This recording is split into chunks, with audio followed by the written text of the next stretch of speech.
رسول اللہ نبی اللہ حمد اللہ صلی اللہ تعالیٰ علیہ وسلم۔ آج پھر ہم آپ کے سامنے مسائل لے کر آئے ہیں۔ آج نماز کے واجبات کا بیان ہوگا۔ نماز میں کتنے واجب ہیں، کون کون سے واجب ہیں، اس کا آج بیان ہونا ہے۔ اور اگر کوئی واجب چھوٹ جائے تو اس کی بھرپائی کیسے ہوگی۔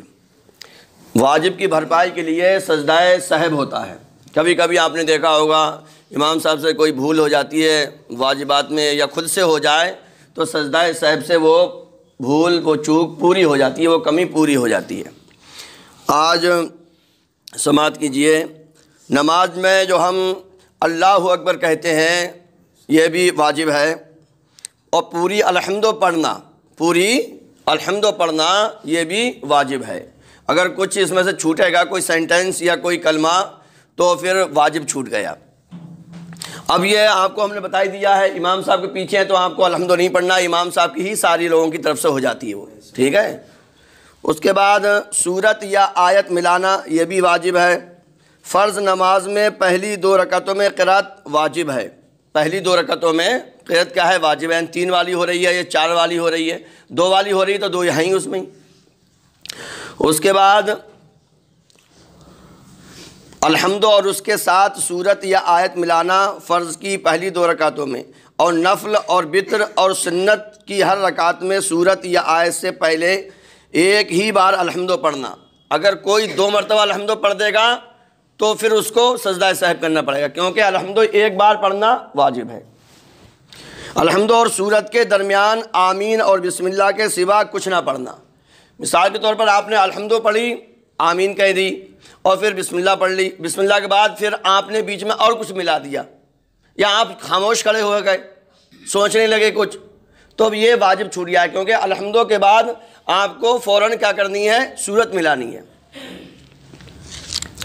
اس کے بعد کیا کرنا ہے، قرات ختم کر کے فوراً رکوع کرنا ہے۔ قرات ختم ہو گئی تو آپ کو اور کچھ نہیں پڑھنا ہے، نہ سوچ بچار کرنا ہے۔ قرات جیسی ہی ختم ہوئی فوراً آپ کو کہاں آنا ہے، رکوع میں آنا ہے۔ ایک سجدے کے بعد دوسرا سجدہ ہونا، کہ دونوں سجدوں کے درمیان بیچ میں کوئی رکن نہ آئے۔ ایک سجدہ کیا، اس کے بعد بیٹھے، اور بیٹھنے کے بعد دوسرا سجدہ کرنا ہے۔ یہ نہیں دو سجدوں کے درمیان اور کوئی کام کرنے لگے یا اور کوئی وظیفہ پڑھنے لگے۔ تعدیل ارکان یعنی رکوع، سجود، قومہ، جلسہ میں کم سے کم ایک بار سبحان اللہ کے برابر ٹھہرنا، کم سے کم اتنا واجب ہے۔ یعنی رکوع میں آپ گئے اور ایک مرتبہ سبحان اللہ، اتنی دیر آپ کو ٹھہرنا ہے۔ اگر اتنی دیر نہیں ٹھہرے تو یہ آپ کا رکوع نہیں مانا جائے گا۔ جیسے ہم نے اس دن بتایا تھا کہ آپ کو امام صاحب رکوع میں ملے اور آپ آ گئے، اللہ اکبر کہہ کے تو پہلے آپ کو نیت باندھنی ہے، دوسری مرتبہ اللہ اکبر کہہ کے آپ کو رکوع میں جانا ہے، اور رکوع میں اتنی دیر اگر مل گئی آپ کو سبحان اللہ کہنے کے برابر تو آپ کا رکوع ہو گیا وہ۔ قومہ، رکوع سے اٹھنے کو قومہ کہتے ہیں۔ قومہ میں بھی اتنی دیر کھڑا ہونا ہے کہ سبحان اللہ کم سے کم بندہ کہہ لے۔ اس کے بعد جلسہ کسے کہتے ہیں، 2 سجدوں کے بیچ میں بیٹھنے کو جلسہ کہتے ہیں۔ اس میں بھی اتنی دیر کم سے کم بیٹھے آدمی کہ سبحان اللہ کہے گا نہیں، مگر اتنی دیر بیٹھے گا۔ اس کے بعد قومہ یعنی رکوع سے سیدھا کھڑا ہو جانا۔ سجدہ میں ہر پاؤں کی 3 انگلی کا پیٹ چپکانا۔ پیٹ سمجھ رہے ہیں آپ، یہ انگلیوں کا اندر والا حصہ جو ہے پیٹ کہلاتا ہے۔ ایسے ہی پیروں میں بھی ہے، تو پیروں کی کم سے کم 3 انگلی بالکل ایسی چپکنی چاہیے۔ یہ مسئلہ میں بہت بار بتاتا ہوں، اور یہ جو ہمارے چھوٹے چھوٹے بچے جو ماشاءاللہ 2 ہفتے سے ٹریننگ کر رہے ہیں، ان سے میں نے کہا کہ تم نمازیوں کو دیکھو کتنے نمازی نماز غلط پڑھ رہے ہیں اور کتنے صحیح پڑھ رہے ہیں۔ تو یہ لوگ بتا رہے ہیں کافی لوگ غلط نماز پڑھ رہے ہیں، سمجھے کہ نہیں سمجھے۔ یہ چھوٹے چھوٹے بچوں کی رپورٹ ہے۔ چھوٹے بچے کھڑے ہو جلدی، فٹافٹ کھڑے ہو جاؤ۔ یہ بچہ دیکھو، یہ ایسے چھوٹے چھوٹے بچوں کی رپورٹ ہے کہ بڑے بڑے بوڑھے لوگ نماز غلط پڑھ رہے ہیں۔ بیٹھ جاؤ۔ اب کیا ہے، اصل میں ہماری تربیت نہیں ہوئی ہے۔ جب آپ 2 ہفتوں میں چھوٹے چھوٹے بچے جب نماز سیکھ سکتے ہیں، 15 منٹ میرے پاس بیٹھتے ہیں، تو آپ کو تو اتنی زندگی گزر گئی ہے۔ خدا کے واسطے رحم کرو اپنے آپ پر اور نمازوں پر دھیان دو، سمجھے نہیں سمجھے۔ ہم کو دن میں 1440 منٹ ملتے ہیں، ایک دن رات میں، سمجھے، 24 گھنٹے 1440 منٹ اور 86,400 سیکنڈ۔ اب بتائیے، ارے تم 1400 اپنے پاس ہی رکھو، کم سے کم 40 منٹ ہی دین کے لیے دے دو، 1400 اپنا کام کرتے رہو۔ بہرحال تو سجدے میں پیر کی 3 انگلیوں کا پیٹ زمین پر لگانا ہے۔ جلسہ یعنی 2 سجدوں کے درمیان سیدھا بیٹھنا۔ قاعدہ اولا اگرچہ نفل میں ہو، قاعدہ اولا مطلب پہلی مرتبہ اتحیات میں بیٹھنا، جیسے ابھی 2 پڑھی ہے تو یہی اولا بھی ہے آخر بھی ہے۔ 3 رکعت والی نماز پڑھیں گے تو پہلی مرتبہ جو اتحیات میں بیٹھیں گے اس کو کہتے ہیں قاعدہ اولا یعنی پہلی بیٹھک، تو یہ بھی واجب ہے۔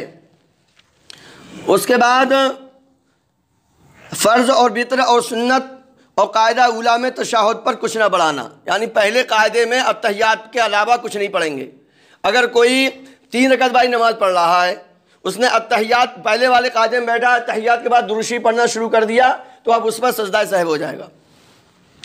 اس کے بعد تشہد پورا پڑھنا ہے، اگر ایک لفظ بھی چھوڑ دیا اتحیات کا تو واجب چھوٹ گیا۔ اس کے بعد دونوں سلاموں میں فقط السلام واجب ہے، ہم کہتے ہیں السلام علیکم ورحمۃ اللہ، تو لفظ السلام واجب ہے۔ اگر کسی نے خالی نماز میں السلام کہا تب بھی اس کی نماز ہو جائے گی، اور السلام علیکم علیکم ورحمۃ اللہ کہنا یہ سنت ہے، بہتر ہے۔ اس کے بعد وتر میں دعائے قنوت پڑھنا، سمجھے نہیں سمجھے؟ جو ہم وتر پڑھتے ہیں عشاء میں اس میں دعائے قنوت، اب دعائے قنوت میں چاہے وہ لمبی والی دعا یاد کر لو یا اگر چھوٹی ہے ربنا آتنا سے بھی کام چل جائے گا، کچھ بھی یاد نہیں ہے تو اللہم اغفر لی سے بھی کام چل جائے گا، مگر بہتر جو ہے وہ آپ وہی والی بڑی والی دعا یاد کر لیں، ٹھیک ہے۔ اب تکبیر قنوت بھی کہنا یہ بھی واجب ہے، خالی دعائے قنوت پڑھ رہے ہیں آپ نے اور تکبیر نہیں کہی۔ تکبیر کب کہی جاتی ہے؟ 3 رکعت میں آپ الحمدللہ پڑھیں گے اور سورت پڑھیں گے، جو بھی سورت آپ کو یاد ہے، سورت ملانے کے بعد پھر کہیں گے اللہ اکبر، اس کے بعد آپ دعائے قنوت پڑھیں گے، پھر آپ کے بعد کیا ہوگا؟ رکوع ہو جاتا ہے۔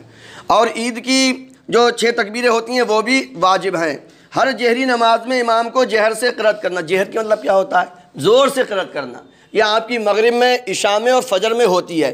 اگر امام صاحب نے چپکے الحمدو پڑھ دی تھوڑی، اب امام صاحب کو یاد آیا یا آپ کو یاد آیا تو پھر آپ تو اکیلے پڑھیں گے تو آپ کو تو خاموشی سے پڑھنا ہی ہے۔ امام صاحب کو مسئلہ آئی ہے، امام صاحب نماز پڑھا رہے ہیں اور پڑھتے دھوکے سے یاد ہی نہیں رہا اور وہ الحمدو پڑھنا شروع کر دی، اب آدھی الحمدو پڑھ دی یا پوری پڑھ دی؟ اگر آدھی پڑھ دی تو جہاں سے یاد آیا ہے امام صاحب وہیں سے تیز آواز سے پڑھنا شروع کر دیں، کبھی کبھی ہمارے ساتھ بھی مسئلہ ہو جاتا ہے۔ اس کے بعد اگر الحمدو پوری چپکے سے پڑھ گئے تو اب سورت پڑھیں گے زور سے، بعد میں سجدہ صاحب سے کام چل جائے گا۔ اور آپ کی ظہر میں اور عصر میں ان کو کہتے ہیں سری نماز، سری کا مطلب ہوتا ہے خاموشی سے قرأت کرنے والی، اور اس میں امام صاحب نے کچھ زور سے پڑھ دیا، بعد میں جب بھی دھیان آئے گا فوراً خاموش ہو جائیں گے، یعنی ہلکے ہلکے پڑھیں گے، بعد میں سجدہ صاحب کریں گے، ٹھیک ہے۔ تو 2 نمازیں ہماری جو ہیں وہ سری ہیں اور 3 نمازیں جو ہیں وہ جہری ہیں۔ اس کے بعد رکوع کا ہر رکعت میں ایک ہی بار ہونا، ایک ہی رکوع ہوگا۔ اگر 2 رکوع آپ نے دھوکے سے کر لیے تو پھر آپ کو بعد میں سجدہ صاحب کرنا پڑے گا۔ سجدے 2 ہیں ہر رکعت میں تو 2 ہی کرنا پڑیں گے، اگر ایک سجدہ کیا اور یاد آ گیا تو دوسرا سجدہ کیا جائے گا، بعد میں سجدہ صاحب بھی ہوگا۔ دوسری رکعت سے پہلے قاعدہ نہ کرنا، سمجھے نہیں سمجھے؟ یعنی ایسا نہیں ہے کہ فجر میں ہے تو یہی پہلا قاعدہ یہی دوسرا، مغرب کی پڑھ رہے ہیں، ٹھیک ہے، مغرب کی نماز میں یا 4 والی رکعت میں یا 2 والی میں آپ کو 1 رکعت پر اتحیات میں نہیں بیٹھنا ہے، 2 پہ بیٹھیں، کم سے کم 2 پہ قاعدہ ہوگا۔ اس کے بعد 2 فرض یا 2 واجب اور فرض کے درمیان 3 بار سبحان اللہ کہنے کے برابر دیر نہ ہونا۔ جیسے ہم نے قرأت پوری کر لی، اب ہم کو جانا ہے رکوع میں، اب رکوع میں کوئی 3 مرتبہ سبحان اللہ کہنے کے برابر ٹھہرا رہا تو پھر یہ واجب چھوٹ گیا۔ اس کے بعد امام جب قرأت کر کے بلند آواز سے ہو یا آہستہ، اس وقت مقتدیوں کا چپ رہنا واجب ہے۔ امام صاحب کے پیچھے نماز پڑھیں گے، چاہے چپے چپے والی نمازیں ہوں چاہے زور سے پڑھنے والی ہوں، یعنی سری ہوں یا جہری ہوں، مقتدیوں کو خاموشی رہنا واجب ہے۔ اب اچھا، اگر امام صاحب کے پیچھے نماز پڑھ رہے ہیں اور کوئی غلطی ہو گئی مقتدی سے تو مقتدی سجدہ صاحب نہیں کرے گا، سمجھے نہیں سمجھے؟ امام صاحب کے پیچھے پیچھے اس کی نماز ہو جائے گی۔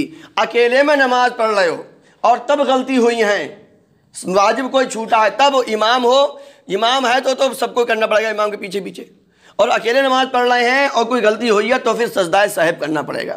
اب سجدہ صاحب کرنے کا طریقہ کیا ہے؟ تو دوستو سجدہ صاحب کا طریقہ یہ ہے، جب آپ کو پتہ چل گیا کہ ہمارا کوئی واجب چھوٹ گیا اور